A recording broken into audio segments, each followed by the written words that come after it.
أعوذ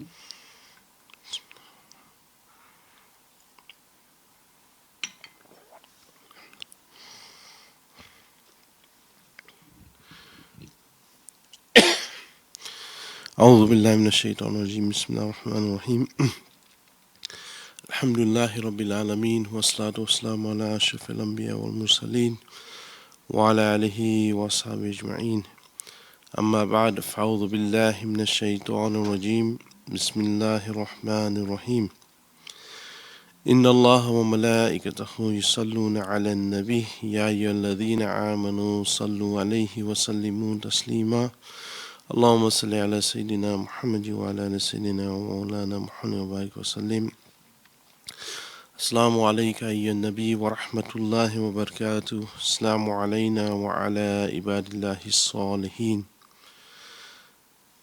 All praise to Allah subhanahu wa ta'ala,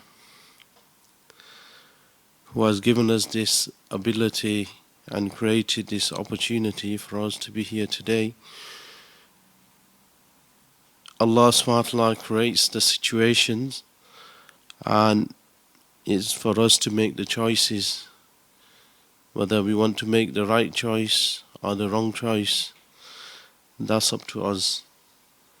That is the freedom of will that Allah subhanahu wa ta'ala has given to us in the world of spirits, whether you take this choice or you don't take the choice, whether you attain halal or you commit haram. So it's up to us today. So alhamdulillah, we don't have any power. All the power is given by Allah subhanahu wa ta'ala. For example, our body, mind, heart is in working order. That's why we are here today. If something was wrong with our body, we would still be in bed. Something wrong with our mind, we might be in a mental institution. Something wrong with our heart, we might be in a hospital. So all praises go to Allah subhanahu wa ta'ala, not to us. So in our minds and hearts, we should never think that I've done something. Yeah, yes, you made the choice, but then first of all, you should thank Allah subhanahu wa ta'ala that Allah subhanahu wa ta'ala enabled me to come here today, and that's why I'm here today. So all praises be to Allah. And this was the way of the pious and the righteous, that they would, soon as anything happened, they would not think in their heart that I've done something, I'm special, I'm this, I'm that. They would always praise Allah subhanahu wa ta'ala first.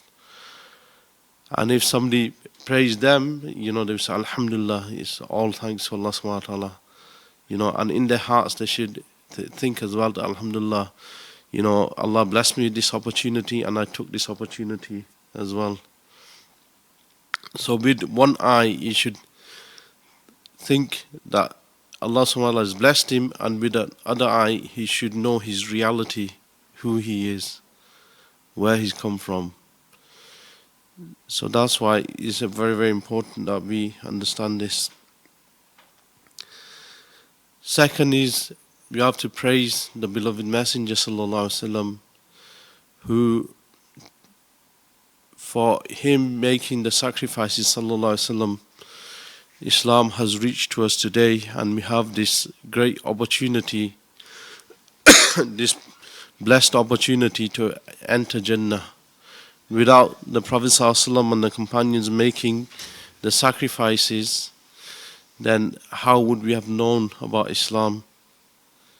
So we should always praise, reciting durood and salawat upon the beloved Messenger sallallahu alaihi wasallam is actually thanking Allah subhanahu wa ta'ala for the beloved Messenger sallallahu alaihi wasallam. So durood and salutations is actually thanking Allah subhanahu wa ta'ala. So the more durood you pray, the more salutations you perform, this is you saying thanks to Allah. Allah, thank you for sending the beloved Messenger. And you can think like this when you're praying durood and salawat.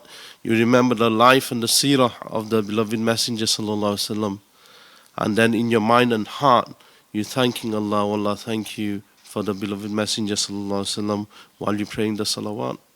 So you should be in a form of a muraqabah when you pray durood and salawat, not be like somebody who has the tasbih in the hands or who's praying, who's doing the zikr of Allah subhanahu wa ta'ala with the tasbih in the hands or reciting salawat upon the beloved Messenger and neglectful in your mind, not thinking about the Messenger sallallahu alaihi wasallam. Because the Mashayikhs have mentioned in regards to this as well, that person who prays salawat upon the Prophet sallallahu alaihi wasallam, but he's not mindful that he's reciting, he's just praying Allahumma salli ala, and he's looking everywhere, his mind is somewhere else, then that can fall back onto him. It can disconnect him with Rasulullah sallallahu alaihi wasallam. So rather than him benefiting, he's being disconnected. Same with salah.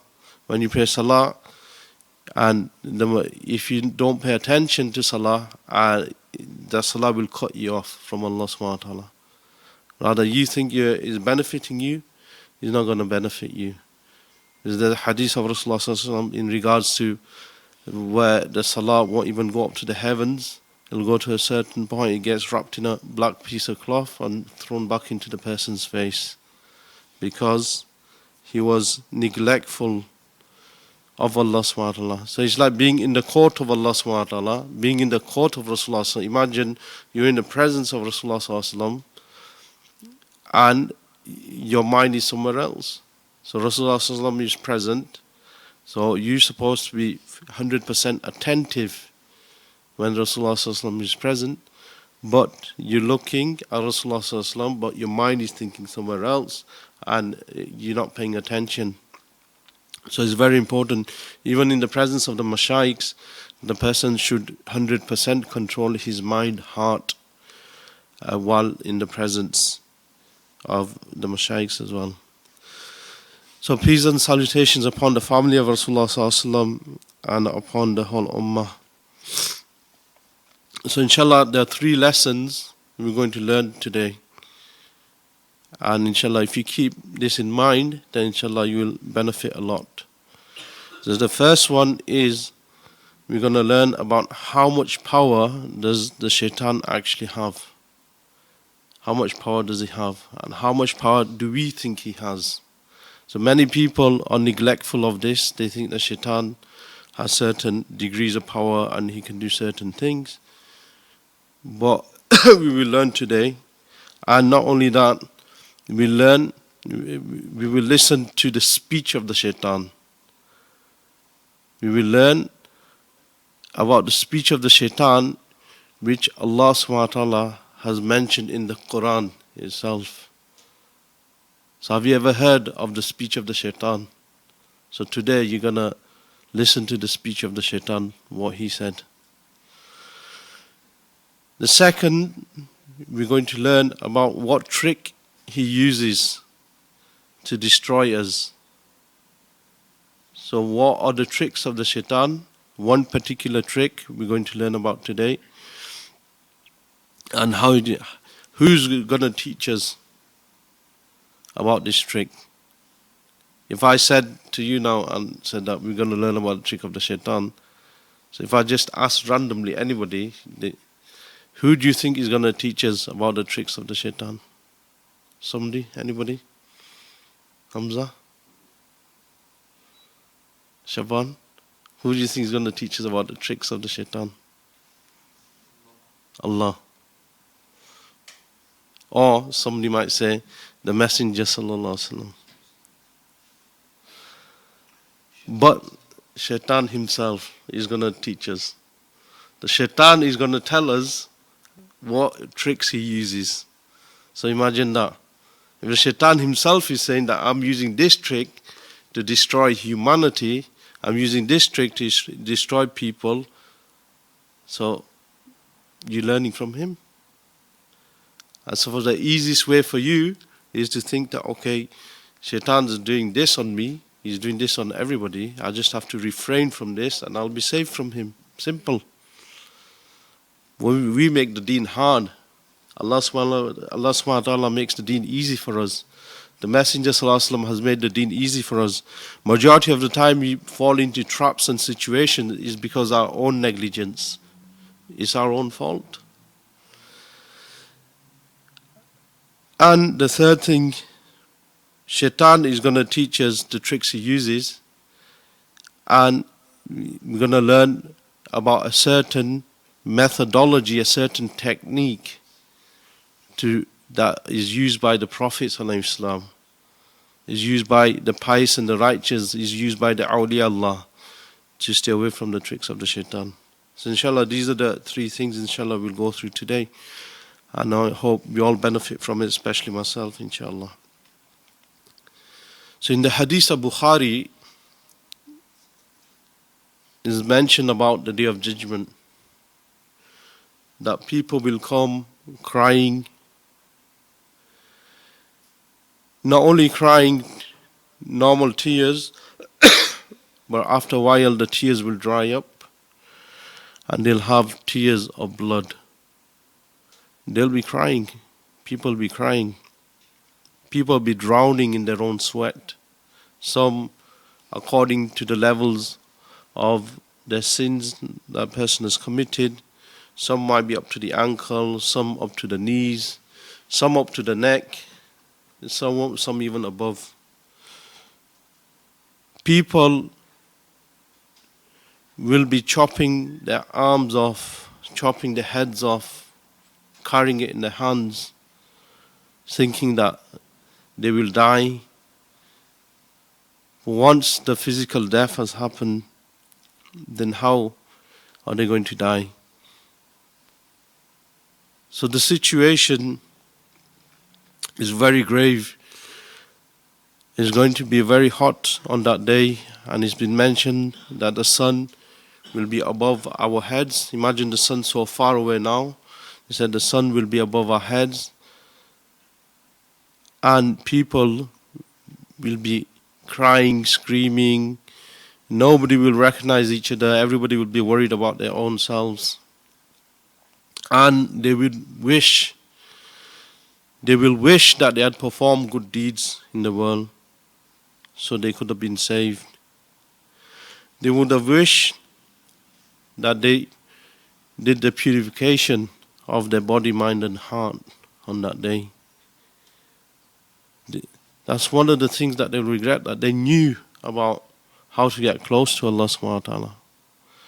They knew about the Messenger sallallahu alaihi wasallam, and they had ample opportunities to get closer to the Messenger sallallahu alaihi wasallam, but they did not take this chance. Out of regret, it's been mentioned that some will be even eating their fingers and their arms up to their shoulders, eating it out of regret, because they had this opportunity. Then they will all rush to Hazrat Adam alayhi salam. They will say to Hazrat Adam alayhi salam, "You are our father," and they will praise him and they'll ask him, "O our beloved father, intercede for us today." All they're asking is for intercession. I mean, not even intercession, they're asking for the Day of Judgment to begin. They're not bothered, because it's so intense on that day that they're not bothered whether they're going to the hellfire or whether they're going to paradise. They're not bothered. All they want is that moment to go. All they want is that Day of Judgment to start, so they can either go into hellfire or wherever Allah subhanahu wa ta'ala wants to put them. They just want to start. So imagine, for example, there's a queue, and at the end of the queue, say for example there's food or whatever, you're waiting for your passport to be stamped at the airport, and you stood there for maybe 2 hours, 3 hours. In the end, you just want that line to just go. You just want that stamp. You're not bothered. At the end of the day, you're not thinking about your holiday. You're thinking for that moment of time, that you just want that time to go. But Hazrat Adam alayhi salam will say, Allah subhanahu wa ta'ala is very angry today. I've never seen Allah subhanahu wa ta'ala like this. I am worried about myself. I cannot help you today. Hazrat Adam al-Islam is afraid at that time. And the same thing will happen to all the Prophets ﷺ. They will say the same thing. They're all worried about themselves. This is not about the Day of Judgment. We're not learning about the Day of Judgment because we can learn about the Day of Judgment in a separate topic where it's more in detail. We're going to learn to get to the certain point. We have to know about certain situations. So until they reach the Prophet ﷺ, who will go up into the heavens. So we think the Day of Judgment is going to start, and the Prophet ﷺ on the Day of Judgment will do sajda to Allah subhanahu wa ta'ala, and then the Day of Judgment begins. No. The Prophet ﷺ will go up into the heavens like they did on the night of Mi'raj. Same way in the night of Mi'raj they went up. So on the Day of Judgment the Prophet ﷺ will go up into the heavens. So after so many days, and then they'll prostrate to Allah subhanahu wa ta'ala. After so many days or the amount of time, Allah subhanahu wa ta'ala will say to the beloved Messenger sallallahu alaihi wasallam, ask and he will be granted. Then the Prophet sallallahu alaihi wasallam will ask for the judgment day to start, to begin. This is what people were crying for the judgment day to begin. As many people were in distress, they just wanted to come out of this situation. Then the Prophet ﷺ will return to the field of Hashr. Then one by one, like a vision, the unseen world will open up.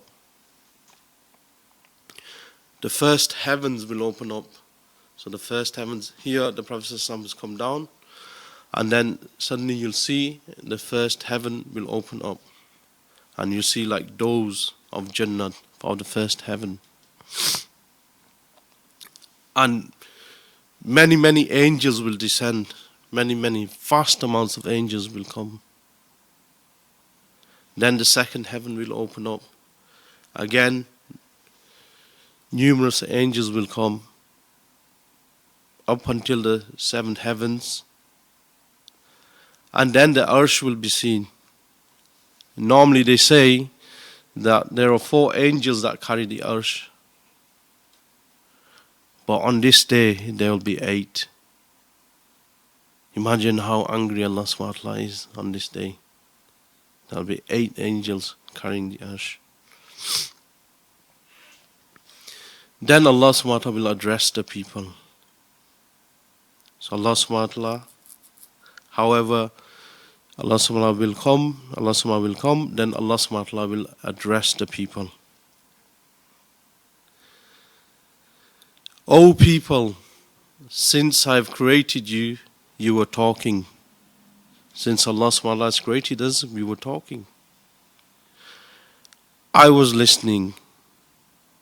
The angels were protecting you. They were listening. But they did not stop you. You did whatever you chose. You swore. You lied. You did many things. You did zikr. You prayed. You did good deeds. You did bad deeds. I kept on watching. Today you remain quiet. No one has permission to speak. Today, on that day, nobody has permission. From the moment you were born, saying the baby words, up until your death, we just spoke. If all our words were written down, the seas would be full of it would cover the seas and seas from the moment we were born to the time of our death. Did we even pay attention to what we were saying? Just for one moment, did we even think, what are we uttering from our mouths? Did we say the right things or did we say the wrong things? Did we backbite people? Did we slander? So these things, everything you say is written down. So there's no more. Today you remain quiet, no one has permission to speak.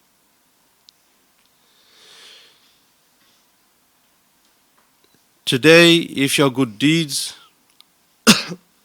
if your book of good deeds is more, if your book of good deeds are more, then you praise Allah subhanahu wa ta'ala. So on that day, Allah subhanahu wa ta'ala is saying, if your good deeds are more than your bad deeds, then praise Him. And whoever has done bad deeds and made me angry, do not blame anyone. Do not blame anybody. Oh, I didn't have good parents. My friends weren't good. I was in a bad environment. I was living in a westernized culture. Do not blame anybody. So Allah subhanahu wa ta'ala will say, blame yourself. Blame yourself. Today you can't blame anybody. Blame yourself.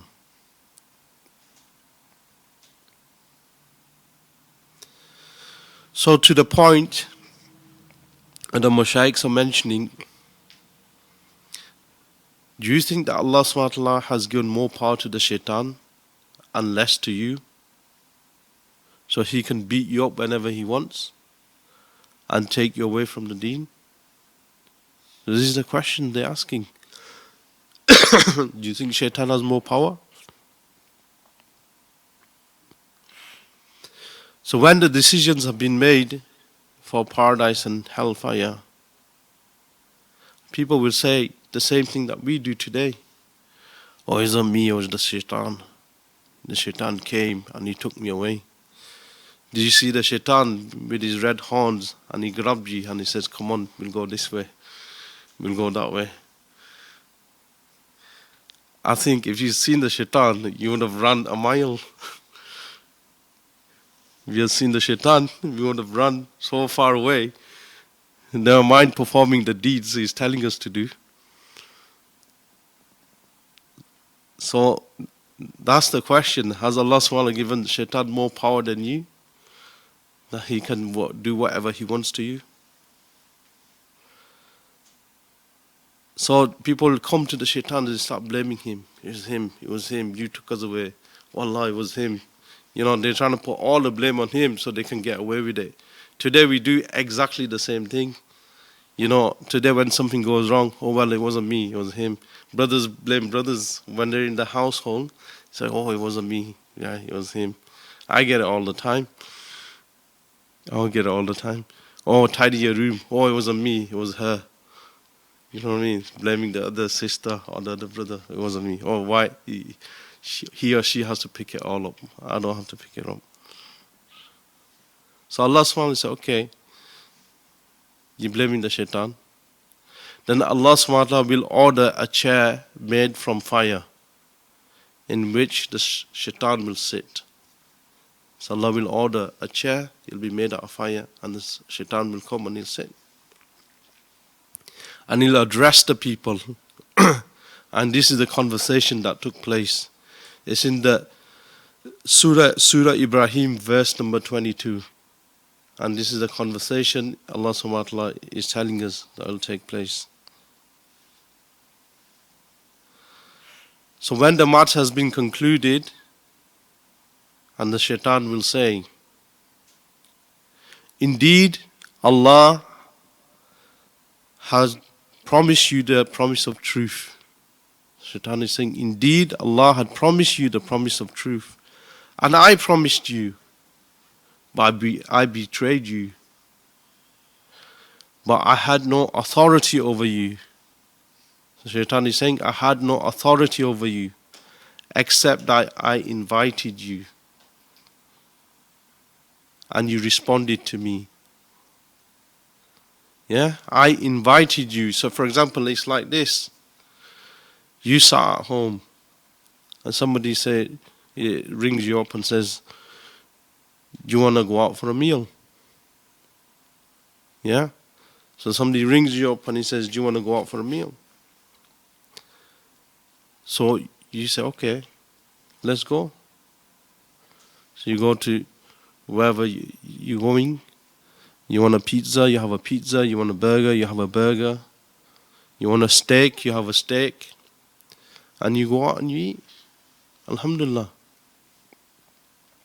Then somebody else calls you, says, do you want to go to a club? So at that moment, he's got two invitations. Either he goes out for a meal or he goes to the club. He's not come to his house and he's grabbed him by his hand and he says, come on, let's go to the club. All he's done is invited him. So learn to understand the thoughts. Learn to understand where is the invitation coming from. Don't just follow wherever your desires go. Just think, where is the invitation coming from? Is the invitation from Allah subhanahu wa ta'ala or is the invitation from the Shaitan? When the muazzin gives the azan, he's inviting people every day, 5 times a day. He's saying, come to the masjid, come to the masjid. Yeah? Come to greatness, come to the masjid. So he's giving you the invitation as well. And the Shaitan is giving you invitation. Then the Shaitan will say, so do not blame me, but blame yourselves. I just invited you. I just said, do you want to go here? You said, yeah. You took my invitation. I cannot be called to your aid. I cannot help you anymore. I can't help you. Nor can you be called to my aid. You cannot come to me. You cannot help me. I cannot help you today. Indeed, I deny your association with me. Go away from me. Go. Go away. Don't come near me. You blame yourself. Why are you coming near me for? Go. Blame yourself. Imagine the regret at that time and then people who followed the Shaitan. Imagine that. Just imagine there'll be no regret apart from this, that they've got nowhere to go now. They've got no Allah, and the one that they believed in, the one that they followed, Shaitan, and Shaitan's just pushed them away. Go away from me. Where will they go now? They got no help.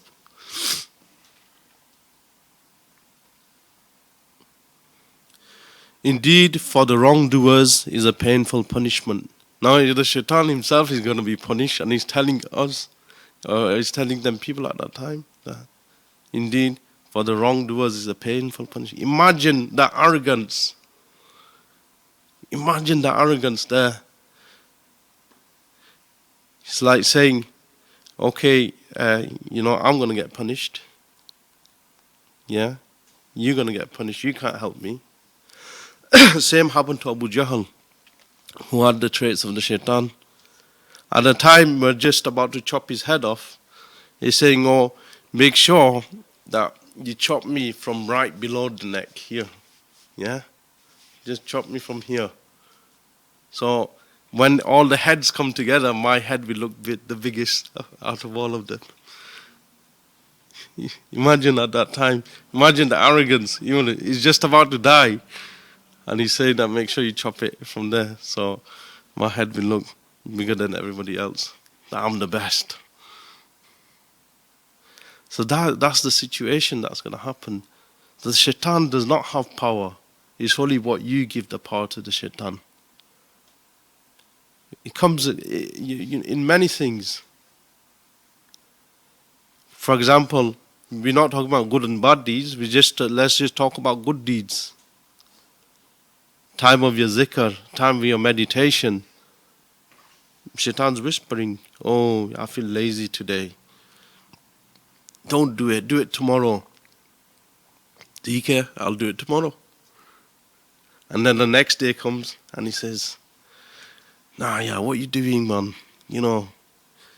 yeah, today we can do something else. And suddenly a phone call will come. You know, where do these phone calls come when you're just about to do the zikr? Where do these phone calls? They don't remember you. And suddenly you sit down, you made your wuzu, you put your mama sharif on, you got nice attar on, and you're just waiting. Oh, chalo, let's do zikr today. You know, I feel like doing the zikr today. I feel strong. I feel strong inside. Let's go for it. I sat there nicely, and suddenly you start. 1 minute goes like, oh, I'm feeling really good today. And suddenly a phone call comes, or a message bleeps on your phone. Yeah? Shaitan's thinking, whoa, I'm not going to let this guy do any zikr. I just stopped him for 5 days or 7 days. How am I going to let him do it now? So he's going to come through somebody else's mind. Oh, ring that brother up today. Ring Ahmad up today. What's he doing? Yeah? Ring Hamza up today. What's Hamza doing today? And Hamza's going to be surprised. Whoa, I've not heard from this guy for a while. So I said, well, let me just pick up, see what he wants. And during that conversation, he's just completely forgot. Oh, he's invited him, or he's told him, he's made him busy for whatever reason. He's going to say, Chalo, you know what? I'll do it next time. I'll do it tomorrow. I'll start fresh. I managed to do 1 minute today. So this is how it works. So think, where is all this coming from? It can't just come from randomly. It can't just come like this. You got to recognize where it's coming from. You got to recognize the tricks of the shaitan. If you can't recognize your enemy, then how are you going to overcome him? If you don't know who he is, how are you going to overcome him? So you have to recognize your enemy, who your enemy is. So he's saying, today I can't help you, you can't help me. No, and people be crying even more at that time. One time, a Prophet ﷺ, the Mashaykhs mentioned, probably at the time of Bani Israel, he was walking towards the masjid to pray, and as he was walking, he seen the shaitan. He said, A'udhu billahi minash shaitanir rajim. Took refuge in Allah straight away. That's what the shaitan doing here, you know. And obviously, the shaitan said, don't worry, you know, I've not come to do anything. I know you prophets of Islam, we cannot do anything to you anyway, you know. So the shaitan said, don't worry, but said, can I ask you a question? He says, hurry up, you know. He said, people don't want to be in that environment, innit? You know, like, even, you know, when you see people who are trying to become pious and righteous, and suddenly they're in an environment with their friends who are doing wrong things, who are in a completely wrong environment. At that time, you practicing the deen, you feel all shaitanic inside. You don't want to be around that environment. You just want to leave that environment. Or you just want to leave them people because you with them people and the shaitan is utilizing them, and at the same time you feel as though, you know, you part of that group, you feel part of that shaitanic environment. So the Prophet ﷺ said, just ask quickly. The shaitan said, why is it no matter how hard I try, I can't get the pious people to follow me? So shaitan is saying, look, try so hard. Why is it the pious and the righteous, the Prophet ﷺ, why can I not get them to follow me? Then the Prophet at that time, ﷺ, he mentioned, he's clever, innit? Allah subhanahu blesses the Prophet ﷺ with certain, you know, high intelligence that normal people don't have. So the Prophet said, okay, you tell me first, how do you get the majority of the people to follow you? You know, so he reversed the question onto him. How does the majority people follow you? How do you trick them into following you? So he's saying, Shaitan saying to the Prophet, you tell me first, then I'll tell you. And the Prophet is saying, no, at the end of the day, you are Shaitan. You know what I mean? I know, if I tell you, then you're not going to tell me. Because you're Shaitan at the end of the day. So he says, yeah, you got a point. Even the Shaitan is admitting himself, in regards to this.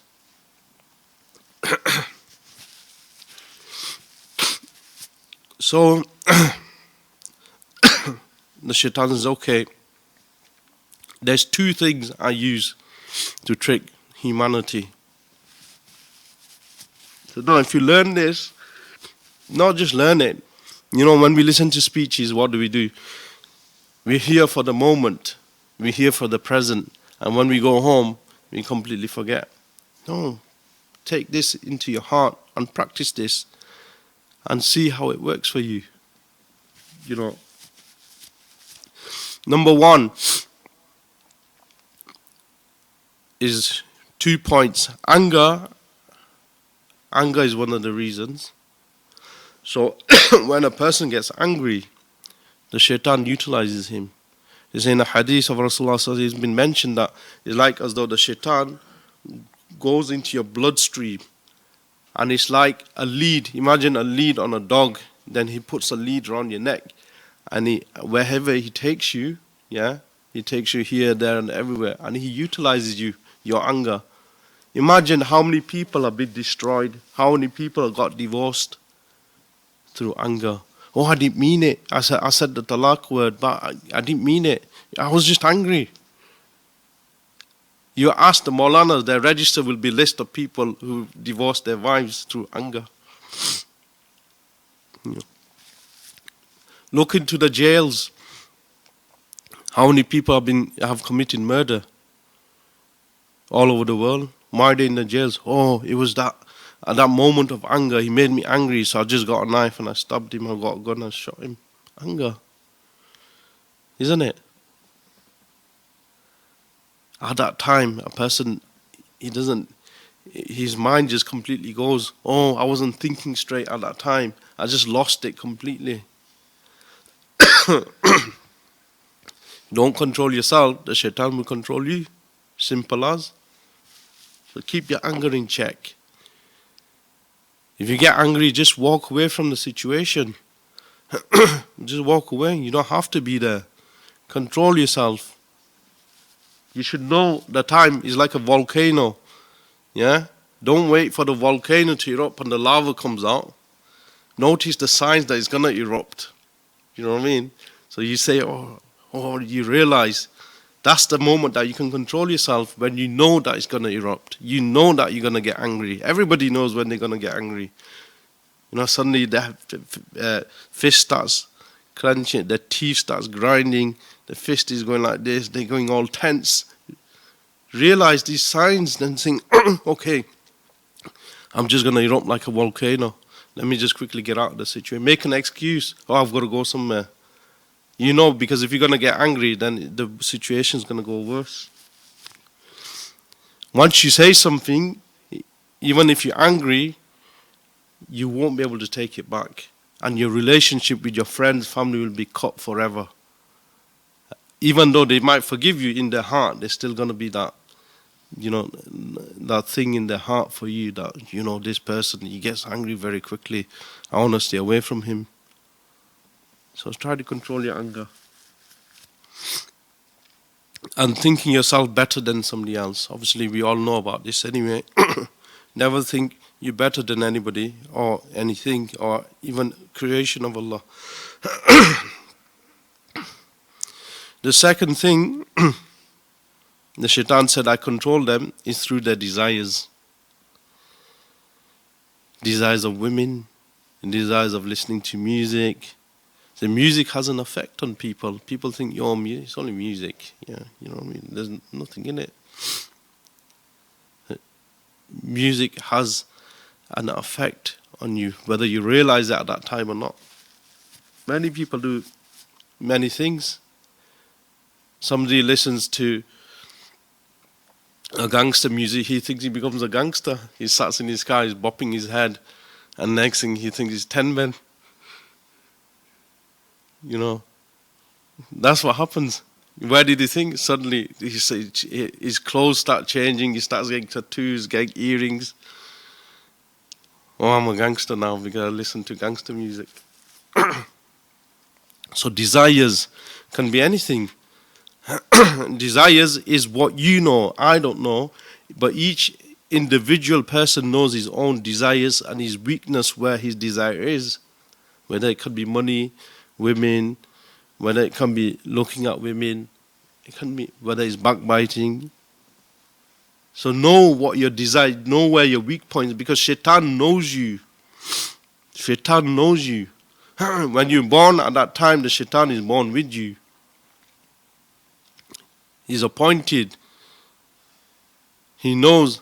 And the Mashaykhs mentioned that when a person commits a sin, he's like drinking the milk of the Shaitan.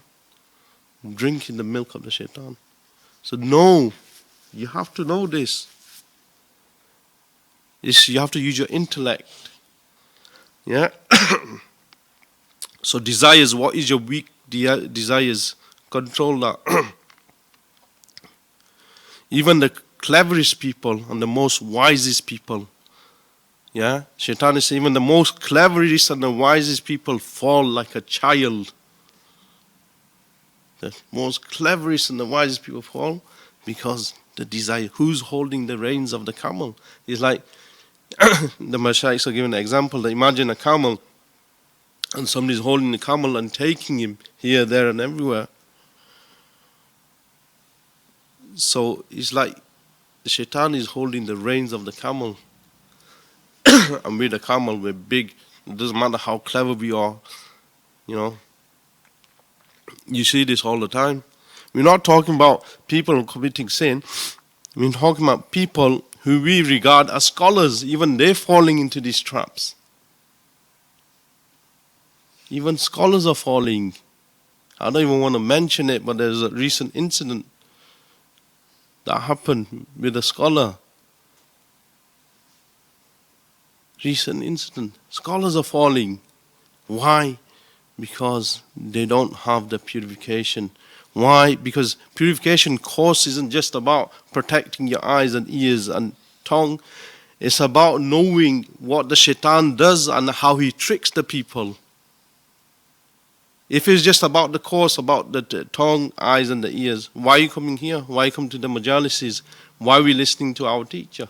Why? What's the point? There's a book there. Control your tongue. Control your eyes.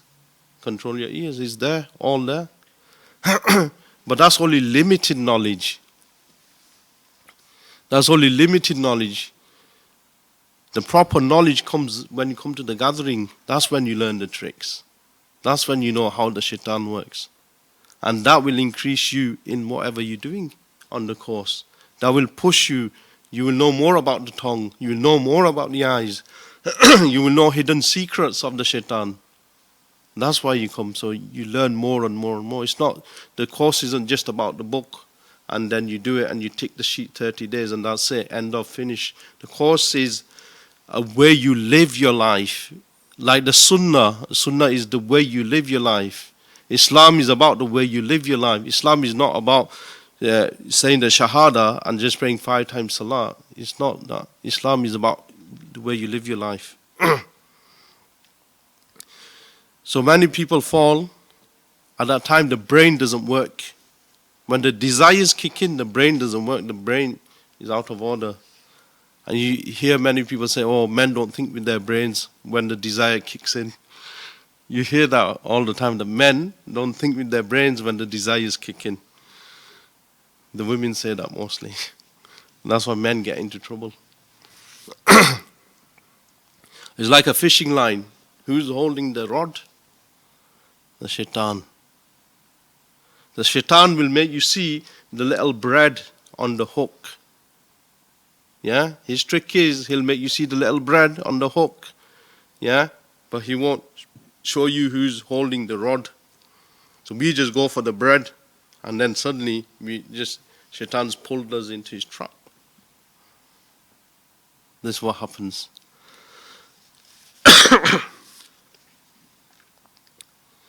So he won't make you see the anger of Allah when a person's committing sin. So the Prophet at that time, alayhi salam, said, you are Shaitan and you have spoken the truth. You are Shaitan, I know you're the Shaitan, but you have spoken the truth.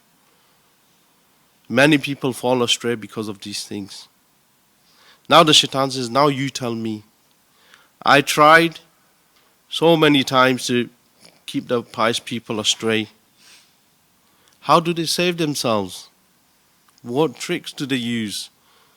So the Prophet ﷺ replied, Allah subhanahu wa ta'ala has already said, whoever is mine, you will not be able to misguide. So Allah subhanahu wa ta'ala has already told you that where the Shaitan says, whatever you're telling me, I heard it from Allah myself. You know, the Shaitan wants more, so he's like probing now. He says, whatever you, because the Prophet said, Allah has already said, whoever is mine, you'll not be able to take or misguide. I said, that was me. Allah subhanahu wa ta'ala had a conversation with me. I was there at that time when I already know this. So he says, tell me what technique do you use? I said, okay. Now this is the technique that we should use. If you use this technique, then you will not be able to let the Shaitan misguide you or take you away from your desires. So when a thought comes into the mind of the pious, so the Prophet ﷺ is saying, when a thought comes to the pious and the righteous, we take it out straight away of our system and we don't even think on it. We don't dwell on it, we don't think about it. Soon as the thought comes, astaghfirullah, they take refuge in Allah and they take it out of their mind. So a thought of a woman comes into their mind. Straight away, they say, look, the eyes are scanners, yeah? The eyes are scanning throughout the day. Suddenly it can fall upon a woman, yeah? Then what happens is the process goes into the mind, yeah? The eye is just a tool. The process goes into the mind. Now the mind is thinking about the woman. And then the mind attracts the nafs, the desire. So it goes into the desire. And then the desire becomes so strong that you can't control it anymore. So it's a process. So before it reaches there, you say it goes into the eye, before it starts to process the image in the mind, get rid of it there. Don't let it go there. If it goes there into the nafs, then you've had it. You've got no chance to come back. If it goes too deep, you've got no chance. So the Prophet ﷺ is saying that we don't dwell on it. As soon as the thought comes of anything haram, get rid of it straight away. Even, we're not talking about a thought against a brother. You know, oh, why is it? Oh, he thinks he's pious. He thinks he's like this. These things, suddenly, you just sat there and suddenly these thoughts can come as well. This is haram as well, thinking bad about your brother. So, take this away from the planning. So when someone has taken the seeds out, somebody has taken the seed out, then the roots won't set in and the tree won't be able to grow, nor the flowers will come. Shaitan said this is true. The ones who are saved is due to this. The ones who are saved are due to this. So when the Prophet ﷺ, Allah subhanahu wa ta'ala is asking us to say protect your eyes or protect your ears or protect your hands, He's saving you from a bigger sin that's going to come that you won't be able to control. So that's at the beginning of the process, you're getting rid of it. Like we mentioned about music, how music increases the desires as well.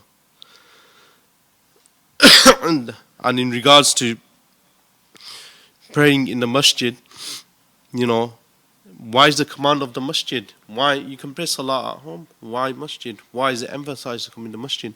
Because at home you might be sat idly, not doing nothing, watching TV and going on your phone, which can lead you into haram.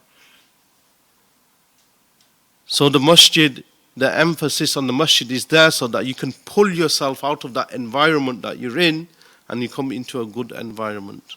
So there needs to be a little bit of force for you to do this. That's why the Prophet ﷺ, to the news being mentioned in the hadith that if it was up to the Prophet ﷺ, they would burn the houses of the people who were praying inside.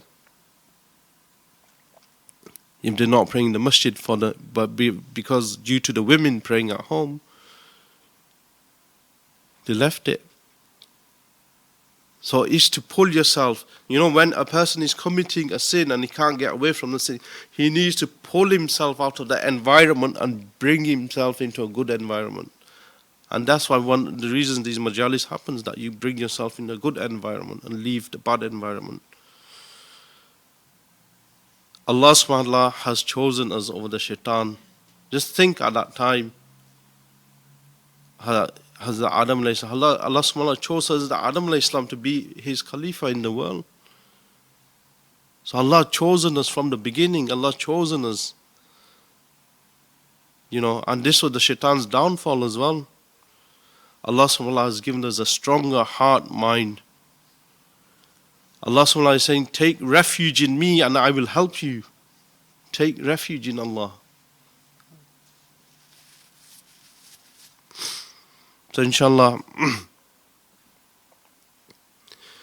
and last thing is we mentioned, Allah is the owner of all the creation. So when you take refuge in Allah subhanahu wa ta'ala, so when a person takes refuge in Allah, then the Shaitan's power gets cut off. He has no power.